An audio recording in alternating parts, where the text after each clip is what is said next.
Where are you? It was a soundless whisper as she stalked through the rain-lashed night.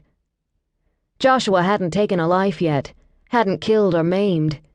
He could be brought back, if his pain, the vivid, overwhelming pain of a young male on the cusp of adulthood, allowed him to return. A slashing wind, bringing with it the scent of her prey. Indigo stepped up her pace, trusting the eyes of the wolf that was her other half, its vision stronger in the dark. She was gaining on the scent when a wolf's enraged howl split the air. Growls, the sickening clash of teeth, more iron in the air. No. Pushing her speed to dangerous levels, she jumped over fallen logs and new-made streams of mud and water without really seeing them, heading toward the scene of the fight. It took her maybe 20 seconds, and a lifetime. Lightning flashed the instant she reached the small clearing where they fought, and she saw them framed against the electric dark sky, two changelings in full wolf form, locked in combat. They fell to earth as the lightning died, but she could still see them, her eyes tracking with lethal purpose. The tracker, the hunter, was bigger, his normally stunning silver-colored fur sodden almost black, but it was the smaller wolf, his pelt a reddish hue, who was winning, because the hunter was holding back, trying not to kill.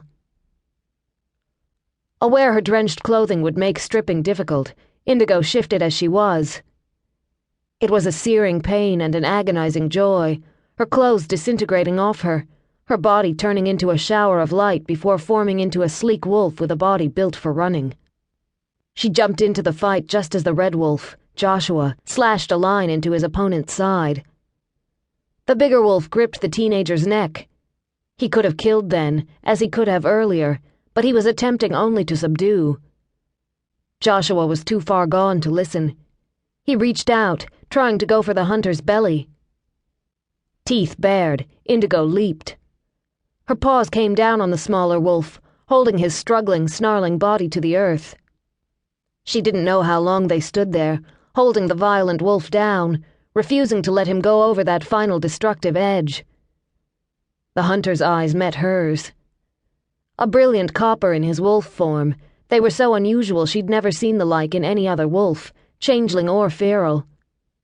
She glimpsed a piercing intelligence in that gaze, one that many people missed because he laughed so easily, charmed with such open wickedness. Most in the SnowDancer pack didn't even realize he was their tracker, able to trace rogue wolves through snow, wind, and tonight endless rain. And though it was not their practice to call him Hunter, he was that too, charged with executing those they could not save. But Joshua understood who it was he faced, because he went silent at long last, his body limp beneath theirs. Indigo released her grip with care, but he didn't spring up, even when the larger wolf let go. Worried, she shifted back into human form, her hair plastered to her naked back between one instant and the next. The tracker stood guard next to her, his fur rubbing wet against her skin. "Joshua," she said, leaning down to speak to the boy, determined to bring him back from his wolf. "Your sister is alive. We got her to the infirmary in time." No recognition in those dark yellow eyes, but Indigo wasn't a SnowDancer lieutenant because she gave up easily. "She's asking for you, so you better snap out of it and get up." She put every ounce of her dominance into her next command.